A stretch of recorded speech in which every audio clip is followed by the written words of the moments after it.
pulmonar en primer examen.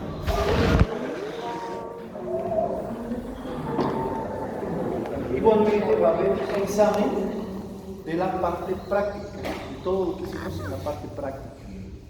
¿Ya? Entonces, con esto terminaríamos ya la primera competencia. Hoy en la tarde tenemos reunión con el profesor para definir las fechas de los exámenes. ¿Ya? Yo creo que va a ser la próxima semana. Como el lunes.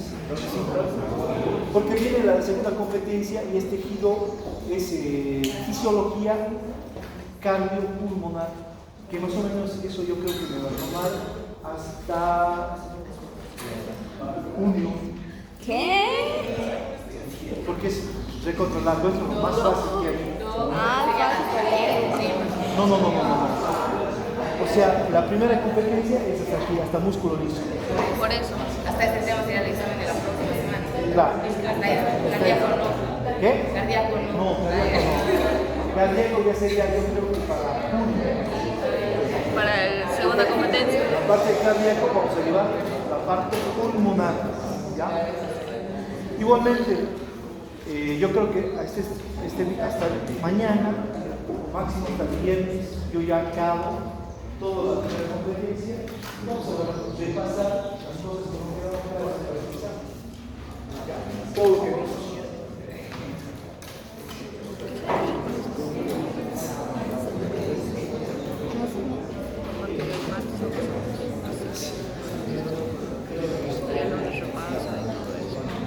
Entonces, ahora vamos a hablar de fisiología del músculo liso, la cual, o sea, la parte de los filamentos son los mismos. Hay filamentos de actina, hay filamentos de miosina, no existe un sarcómero principal. Entonces, si yo me pregunto, el músculo liso, ¿en qué órgano lo podemos encontrar? ¿Dónde más encontramos músculo liso? En las arterias. ¿Dónde? ¿En hoteles? ¿Dónde? Ya también el músculo ciliar del ojo también es músculo liso. ¿Dónde más? Vasos sanguíneos. ¿En qué capa? En el endotelio, en la túnica interna. En la túnica media. En la túnica media. ¿Dónde más encontramos músculo liso? Vísceras.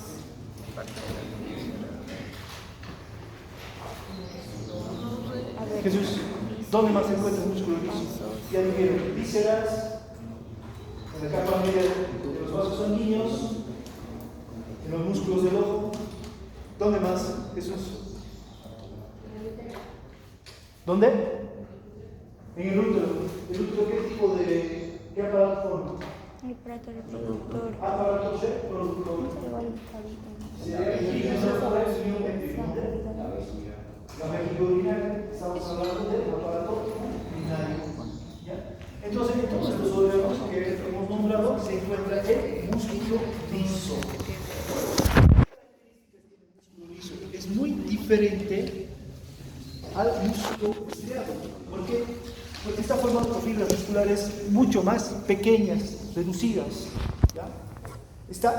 Recibe estímulos de los nervios, estímulos hormonales, igual estímulos de factores tisulares, recibe estímulos mediante neurotransmisores y por último, igual puede producirse la contracción muscular sin que llegue ningún estímulo. ¿Ya? Como dijimos, no existe un sarcómero. Los filamentos de miosina están reducidos, ¿ya? Aparte en menor número. Y los filamentos de actina son los más numerosos. Ahora, otra característica, los filamentos de miosina, al ser en menor número, por lo tanto, al formar los puentes transversos con sus cabezas de la miosina, por lo tanto, va a haber menor antepasa. Al haber menor antepasa, se va a desdoblar menos ATP en ADP, por lo tanto se va a producir menor energía para que se produzca el golpe activo y se produzca la contracción muscular. Entonces, todas estas características son propias del músculo liso. Ahora tenemos dos tipos de músculo liso, ¿ya? Uno es, como vemos ahí, el músculo liso multiunitario. Este músculo liso multiunitario está formado por fibras musculares, las cuales podemos decir que están separadas, ¿ya? Y se contraen individualmente, ¿ya? Estas fibras musculares las encontramos, por ejemplo, en el músculo ciliar del ojo. Entonces, al contraerse o al dilatarse, regulan la entrada de luz al ojo. Luego tenemos igualmente en los músculos a nivel, los músculos pieloerectores, los cuales erizan a los folículos pilosos de la piel, ¿ya? También encontramos este músculo liso multiunitario, y también lo encontramos a nivel de los batracios, peces y algunas aves, formando la membrana nictitante, como vemos aquí, que también estaría formado por músculo liso multiunitario. Nictitante. Los filamentos de miosina, como están reducidos, ¿qué hacen con las cabezas? O sea, si están reducidos los filamentos de miosina, las cabezas de miosina también es el menor número. Y al ser el menor número, va a haber menor cantidad de la enzima ATPase. Y por lo tanto, va a desdoblar menos ATP en ADP y se va a producir menos energía. Por lo tanto, la contracción y la relajación va a ser mucho más lenta. Esa es la explicación. Entonces, como dijimos, este músculo liso multiunitario está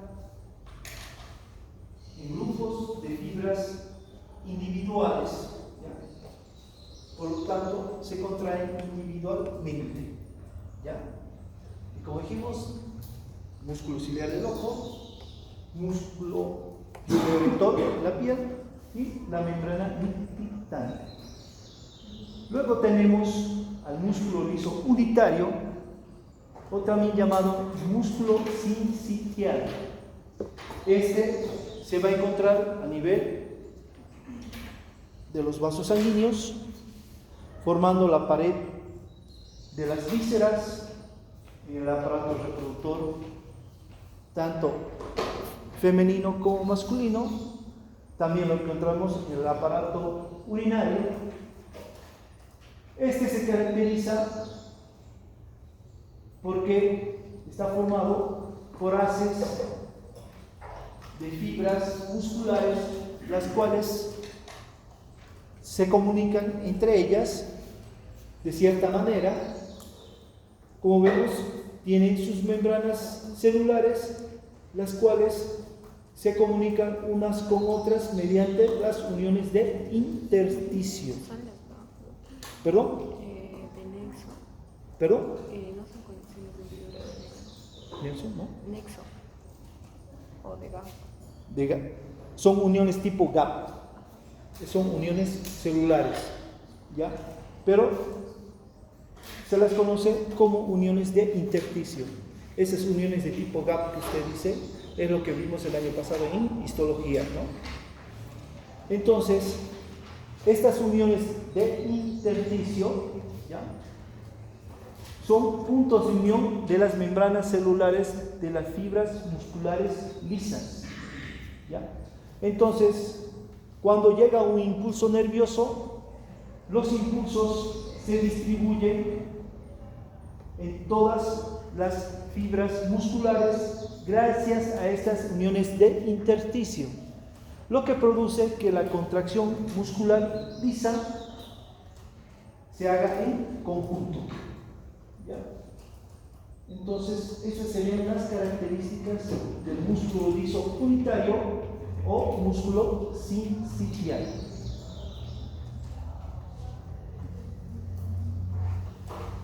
Entonces, esa contracción del músculo liso tiene una base química de contracción. ¿Ya? Entonces, las moléculas de miosina, como vemos aquí, estas de rojo, y los filamentos de actina se encuentran, ¿ya? Los de miosina, como dijimos, en menor número, y los de actina están son mucho más numerosas que las de miosina. Entonces, la contracción muscular se debe sobre todo a los filamentos de actina. Los filamentos de miosina tienen sus cabezas en sus puentes transversos, y la diferencia aquí es que a nivel de las cabezas se encuentran las cadenas ligeras, las cuales son las que trabajan durante el golpe activo, y ahí se va a encontrar en estas cabezas la enzima ATPase, la cual se encuentra en menor cantidad para desdoblar el ATP en ADP. ¿Ya? Por lo tanto, la contracción muscular va a ser mucho más lenta. Ahora, si hablamos de las bases físicas de la contracción, por ejemplo, aquí tenemos a las gaviolas, que son cavernas, como tipo cavernas, por donde va a ingresar el calcio. ¿Ya? Y aparte, en toda la superficie de la membrana celular existen canales de entrada del calcio. Tiene un retículo sarcoplásmico muy rudimentario, que no tiene cisternas, ¿ya? Por lo tanto, el calcio, la contracción del músculo liso depende del calcio extracelular. También podemos observar aquí los cuerpos densos, que son pequeñas proteínas compactas donde se insertan los filamentos de actina. ¿Ya? Como vemos, aquí se van estos cuerpos densos, harían de las líneas Z, de los discos Z de las fibras musculares estriadas. ¿Ya? Entonces, los filamentos tanto de actina y de miosina estarían como hilos entrecruzados, ¿ya? a lo largo de la fibra muscular lisa, ¿ya?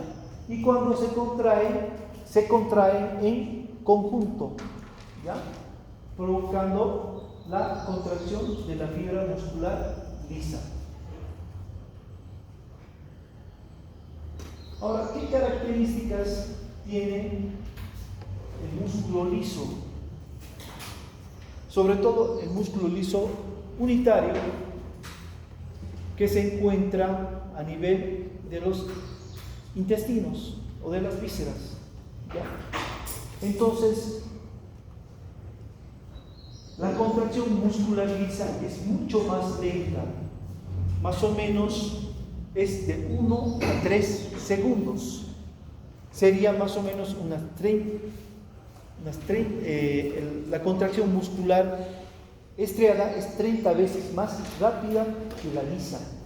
Esto se debe sobre todo porque existe menor AT pasa, la cual va a desdoblar el ATP en ADP. Por lo tanto, existe menor energía para que se lleve a cabo la contracción y la relajación muscular. Por lo tanto, aparte, la despolarización de la fibra muscular lisa no depende de sodio, depende del calcio extracelular, el cual va a ingresar dentro de la fibra muscular lisa y va a provocar la despolarización, y esta va a ser mucho más lenta, como dijimos, y posteriormente la repolarización. Este tejido muscular liso es un ahorrador de energía. ¿Por qué? Porque dijimos que existe menor cantidad de enzima ATPasa que va a generar energía. Por tanto, la contracción es mucho más lenta. Sobre todo esto se da a nivel de los intestinos y es lo que conocemos como peristaltismo.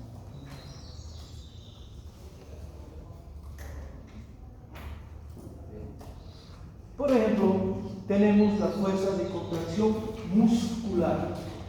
El músculo liso tiene una fuerza de contracción mayor que el músculo estriado. Más o menos es de 4 a 6 kilogramos por centímetro cuadrado por superficie de sección transversal. En cambio, el músculo estriado esquelético tiene una fuerza de contracción de 2 a 4 por centímetro cuadrado por superficie de sección transversal. Su potencial de membrana, ¿ya? Como vemos aquí, el potencial de membrana en reposo es de menos 60 a menos 50 milivoltios. Tiene un potencial de umbral de menos 35, está más o menos aquí. Tiene un potencial máximo de 0 milivoltios y un valor de hiperpolarización de menos 70. ¿Ya? Si digo potencial umbral de menos 35, ¿a qué me estoy refiriendo? Porque ahora vamos a comenzar a hablar de los potenciales de membrana. ¿A qué me refiero? Porque va a haber despligar, vamos a ver la meseta, y es importante que comprendan esto. Cuando se llega a menos 35 milivoltios, ¿qué quiere decir?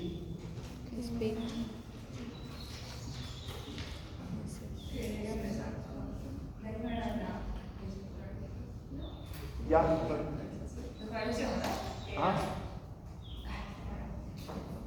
La transición suya es que lleva un punto que era 0 y ahí empezaba a bajar. claro. Ahora, es muy diferente, digamos, a las fibras estriadas esqueléticas. Aquí está en menos 35. Cuando llega este potencial de umbral, se inicia, va rápido, ¿ya? Entonces, cuando llega a menos 35, comienza la contracción del músculo liso. ¿Ya? Como vemos aquí tenemos un potencial de espiga. ¿Ya? Como dijimos, potencial de membrana de reposo, menos 50, menos 60 aquí, menos 60. Comienza la despolarización, llega a menos 35 y se produce el potencial en espiga hasta llegar a su potencial máximo, que es 0 milivoltios. Luego inicia la repolarización hasta llegar nuevamente a menos 60. Esto más o menos tiene un tiempo de duración entre 10 a 50 milisegundos. ¿Ya? Entonces aquí estamos hablando del potencial de espiga cuando se está produciendo la contracción del músculo liso. Dame la despolarización en el músculo liso de qué? Ion de medio. De calcio, ya no de sodio, es calcio dependiente. Tanto la despolarización como la repolarización. La despolarización, entrada de calcio. La repolarización, la salida de calcio. Por ejemplo, aquí tenemos el potencial de onda lenta. Me olvidaba aquí. En este potencial de espiga, ¿ya? Este se va a producir por varios estímulos.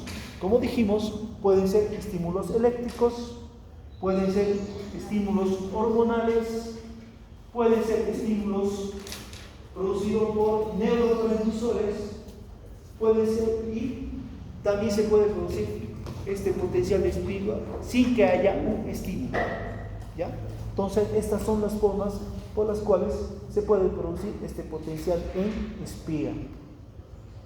Tenemos otra que es el potencial de onda lenta. Como vemos aquí, este es el potencial de onda lenta. Este se caracteriza sobre todo, ¿ya? Como vemos, empieza en menos 60, pero no llega a menos 35 milivoltios. Cuando llega a menos 35 milivoltios, se genera, o sea, sería ¿qué potencial sería? Si llega a menos 35. No, potencial de umbral. Cuando llega a estos menos 35 milivoltios, recién se generaría la contracción del músculo liso y recién generaría el potencial de espiga. ¿Ya? Entonces, este potencial de onda lenta está así, hasta que llega a menos 35 y recién produciría el potencial de espiga, el cual traduce la contracción del músculo liso.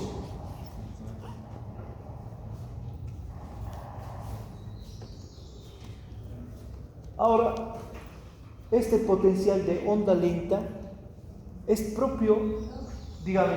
¿Podría repetir de nuevo? Cuando llega a menos 35, es el potencial de umbral y es Desaparece y ahí se produce el potencial de espiga, el cual se traduce a la contracción muscular lisa. ¿Ya?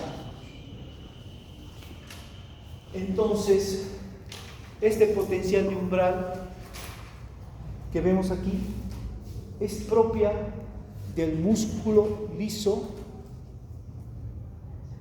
sería como el marcapaso del músculo liso. ¿Por qué?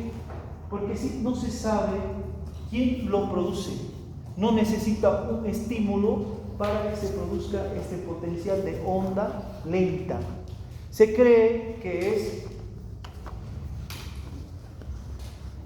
por la entrada y salida de sodio, pero todavía no se ha llegado a saber en sí por qué está producido este potencial de potencial de onda lenta.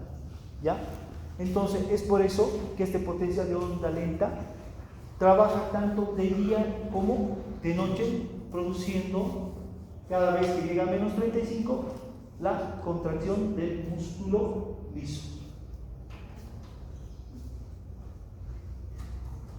También tenemos el potencial en meseta.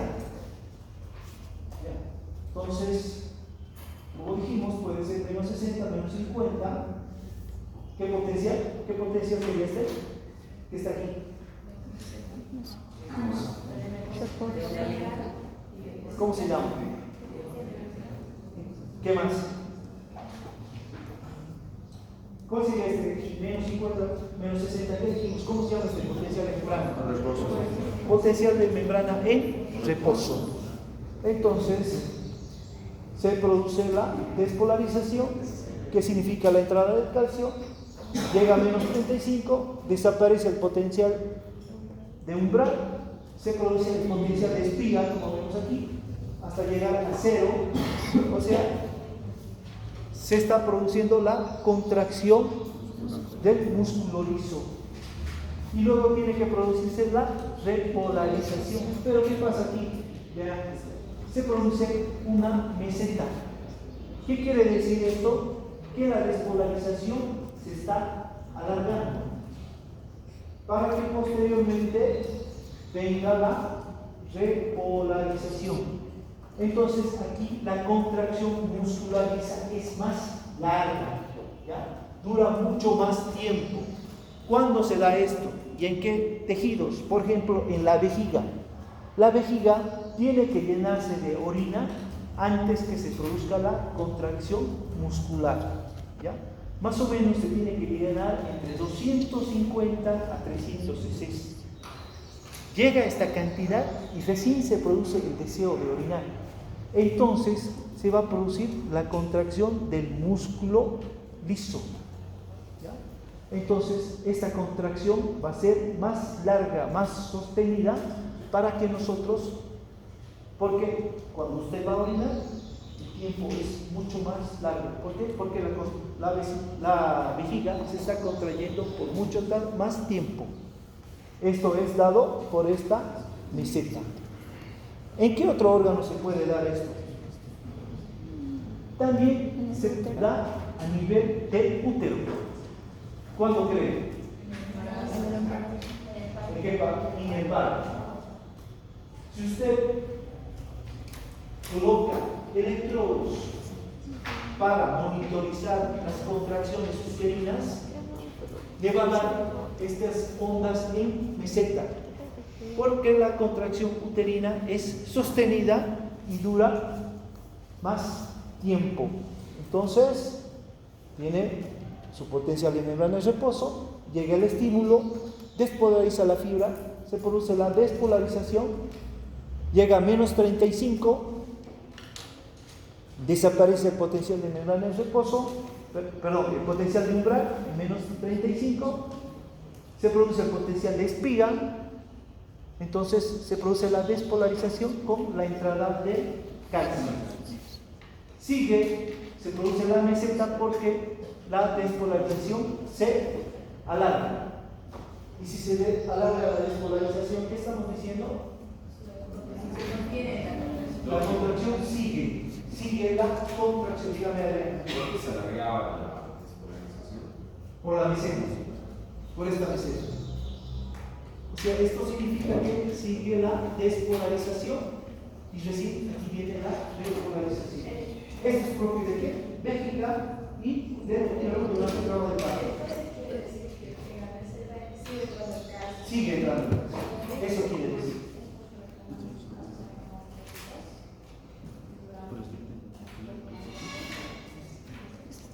Sí, es por eso. Porque los canales del calcio siguen abiertos. ¿Por dónde más entra el calcio? Por las caviolas. ¿Ya?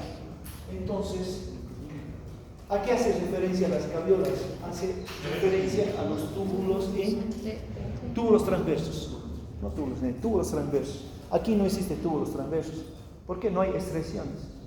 ¿Ya? Entonces las caviolas representan los túbulos transversos. ¿Ya?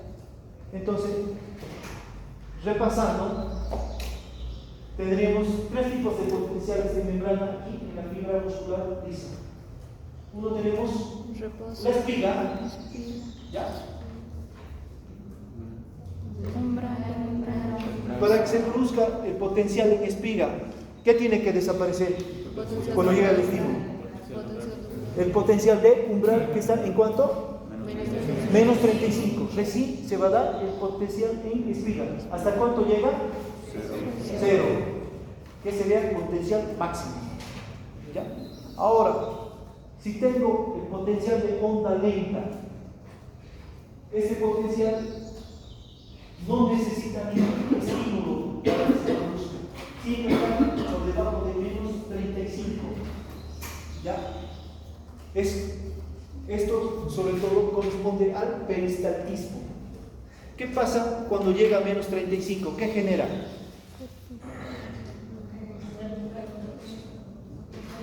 ¿Ya? ¿Y qué genera cuando llega a menos 35?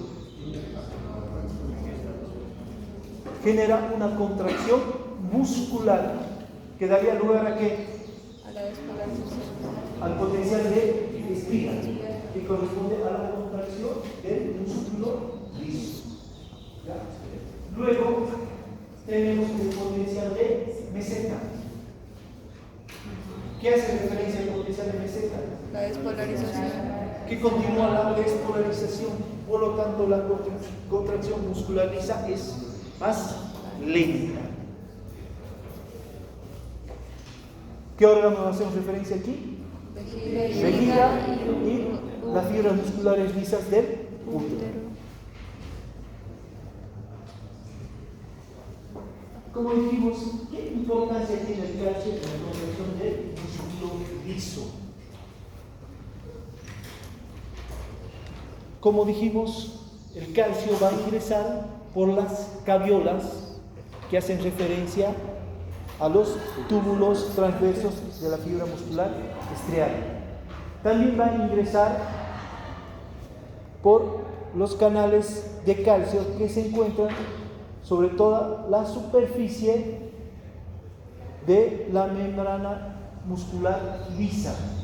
Existe un retículo sarcoplásmico rudimental que no tiene cisternas. Por lo tanto, la contracción del músculo liso depende del calcio extracelular. ¿Ya? Entonces, este calcio va a ingresar al citoplasma y va a ir hacia las cabezas de la miocina, donde se encuentra la enzima ATPase. ¿Qué hace la ATPase?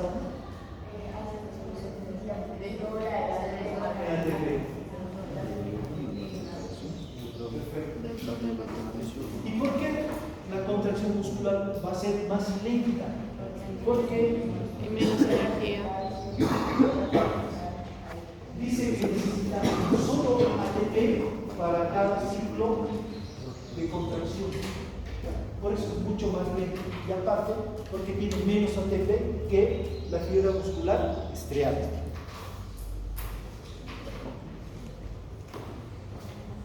Entonces, ¿cómo se produce este mecanismo de contracción? Entonces, como dijimos, ingresa el calcio extracelular, ingresa dentro de la fibra muscular lisa